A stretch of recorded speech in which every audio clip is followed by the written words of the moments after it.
नमस्कार मित्रों। अभी हम जिस मुद्दे पर विचार करने वाले हैं वो मुद्दा है कि अब हमारे थर्ड ग्रेड का जो एग्ज़ाम होना है उसकी भी लगभग तस्वीर स्पष्ट हो गई है। जिस बोर्ड के द्वारा उस एग्ज़ाम का आयोजन करवाया जाना है लगभग तय है कि जनवरी 2023 में वो एग्ज़ाम होगा। दोस्तों, इसी के साथ में जब हमें ये तस्वीर स्पष्ट हो गई है कि हमारी रीट की परीक्षा के बाद लगभग हमारे पास में अगस्त, सितंबर, अक्टूबर, नवंबर, दिसंबर के मिलाकर के टोटल 5 महीने का समय है। जनवरी के शुरुआत से लेकर अंत तक कभी भी परीक्षा हो, उसके अलावा हमारे पास में पूरे 5 महीने का समय है जिसमें हम बहुत अच्छे तरीके से अपनी तैयारी कर सकते हैं। बस इसके लिए आपको ध्यान ये रखना है कि हार्ड वर्क कितना हो उसमें स्मार्टनेस ज़रूरी है। और सबसे बड़ी बात तो ये है कि आज के इस युग में कंपटीशन में सफलता के लिए हार्ड वर्क नहीं, स्मार्ट वर्क की आवश्यकता है। और दोस्तों, स्मार्ट वर्क कैसे हो इसके लिए अभी हम इस वीडियो के माध्यम से बातचीत करेंगे। सबसे पहले नंबर पर तो आप में से बहुत सारे जो लोग हैं उनके मन में ये विचार रहता है, उनके मन में भाव रहता है और बार बार वो कहते भी हैं कि मुझे याद नहीं रहता है, मैं बहुत मेहनत करता हूँ फिर भी मैं भूल जाता हूँ। तो दोस्तों, अपने माइंड में से इस बात को निकाल दीजिए। सच तो ये कि आपको सब कुछ याद रहता है, ऐसी कोई चीज़ नहीं है जो आपको याद नहीं रहती है। बस केवल आपके मन में आपके एक वहम बैठा हुआ है कि मुझे याद नहीं रहता, उस वहम को निकाल दीजिए। अगर आपने अपने मन से वहम को निकाल दिया तो 100% आपको लगेगा कि हाँ मुझे याद रह रहा।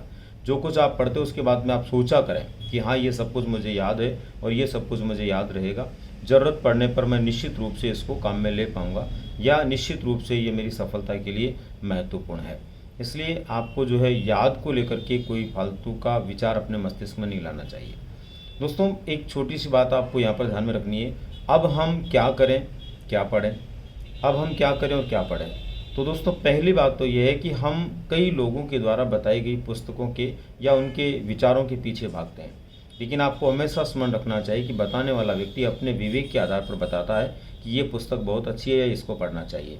लेकिन मेरा ये मानना है कि आपका विवेक आपका अपना है, आपका अपना तरीका अपना है, आपका पढ़ना आपको है। इसलिए आप लोगों को जो समझ में आए, जिसकी किताब समझ में आए वो किताब पढ़नी चाहिए। यहाँ पर लेखक महत्वपूर्ण नहीं होता है, यहाँ पर पब्लिकेशन महत्वपूर्ण नहीं होता है। महत्वपूर्ण होता है कि आपको क्या समझ में आ रहा है, और जो आपको समझ में आ रहा है अगर वही आप पढ़ रहे हैं तो निश्चित रूप से आपको सफलता उसमें मिलनी है। दोस्तों, एक बात और आपको ध्यान रखना है, ये जो समय आपके पास में इसमें आपको नॉलेज तो बढ़ाना ही बढ़ाना है, सबसे बड़ी ज़रूरत है आपको स्पीड बढ़ानी है। बहुत सारे विद्यार्थी ऐसे होते हैं जिनके पास में नॉलेज बहुत अच्छा होता है, काफ़ी अच्छा ज्ञान वो अर्जित कर लेते हैं और उससे अच्छे ज्ञान के साथ अपनी परीक्षा के अंदर वो जाते हैं, लेकिन वहाँ जाने के बाद में वो अपनी स्पीड के कारण फ्लॉप हो जाते हैं। इसलिए दोस्तों, आप लोगों से इतने लंबे समय पहले मैं आप लोगों को ये बताना चाहूँगा या ये निवेदन करना चाहूँगा कि आपको अपनी स्पीड बढ़ाने पर जोर देना चाहिए, बार बार प्रैक्टिस करनी चाहिए। कम से कम समय में आप ज़्यादा से ज़्यादा प्रश्न कैसे हल कर सकते हैं ये अपने आप को सोचना चाहिए, उसके ऊपर काम करना चाहिए। अब आती है बात दोस्तों, क्या हमें तैयारी करनी है और किस तरह से तैयारी करनी है। मैं आपके इस पाठ्यक्रम के एक बड़े पार्ट के लिए आपकी मदद करने वाला हूं, जैसा कि आपको पहले मैं बता चुका हूं।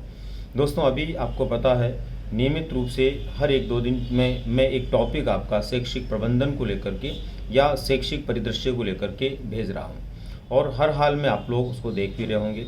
निश्चित रूप से एक एक टॉपिक को मैं 1-2 दिन के गैप में इसलिए भेज रहा हूं कि आप लोगों को वो टॉपिक आसानी से याद हो जाए और इस तरह से करते करते परीक्षा आने तक आपका जो शैक्षिक परिदृश्य वाला जो तनाव है वो 100% दूर हो जाए। पूरी उम्मीद के साथ में मैं आप लोगों को बताना चाहता हूँ कि शैक्षिक परिदृश्य का पाठ्यक्रम विस्तृत भी जारी होता तो भी और नहीं भी होता तो भी, जहाँ जहाँ से आपको शैक्षिक परिदृश्य के प्रश्न पूछे जा सकते हैं उन सभी बिंदुओं को छोटे छोटे टॉपिकों के माध्यम से मैं हर हाल में आप लोगों तक पहुँचा दूँगा और आप निश्चित रूप से उसके माध्यम से थोड़े थोड़े समय के अंदर भी अगर उनको तैयार करेंगे तो एक स्मार्ट सी तैयारी आप कर पाएंगे। इसी तरह से आपका दूसरा बड़ा पार्ट इसमें मेरे से जुड़ा हुआ वो है शिक्षण विधियाँ, टीचिंग मेथड्स, जिसको आपके इसमें जो है एक प्रकार से पढ़ाने की जो रीति विज्ञान है या शिक्षण का रीति विज्ञान उसके रूप में नामित किया गया है, वो एक प्रकार से टीचिंग मेथड्स की बात हो रही है। तो वो भी मैं पूरा प्रयास करूँगा हर सब्जेक्ट के लिए जहाँ जितना बेटर हो सकता है, उसमें कहाँ किस लेवल तक पूछा जा सकता है, उसके कौन कौन से महत्वपूर्ण बिंदु हो सकते हैं, विशेषकर सभी सब्जेक्टों के कॉमन जो बिंदु हैं उनको लेकर के मैं इसी तरह के छोटे छोटे वीडियोस के माध्यम से आपकी मदद करने वाला हूं और बहुत जल्द मैं उनको भी स्टार्ट करूंगा। तो उम्मीद करता हूं दोस्तों, ये जो 2 विषय आपके हैं, शैक्षिक परिदृश्य और शिक्षण रीतियाँ, इनके अंदर तो कोई भी चीज़ आपको इधर उधर भटकने की आवश्यकता नहीं पड़ेगी और आप निश्चित रूप से अगर नियमित रूप से इन छोटे छोटे वीडियोस को भी देखेंगे तो आप एक अच्छी तैयारी कर पाएंगे।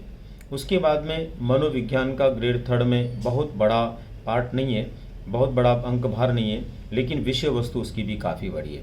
तो उसमें ग्रेड 3 को लेकर के क्या क्या खास हो सकता है, क्या क्या चीज़ें महत्वपूर्ण हो सकती है, प्रयास करूंगा कि परीक्षा से पहले उससे संबंधित कुछ महत्वपूर्ण बिंदु भी आप लोगों को मैं बताऊं और आप लोगों को निश्चित रूप से सफलता प्राप्त हो। दोस्तों, बस मन में ठान लीजिए इस बात की कि इस बार हर हाल में हमें इस परीक्षा को पास करना है, सफल बनाना है।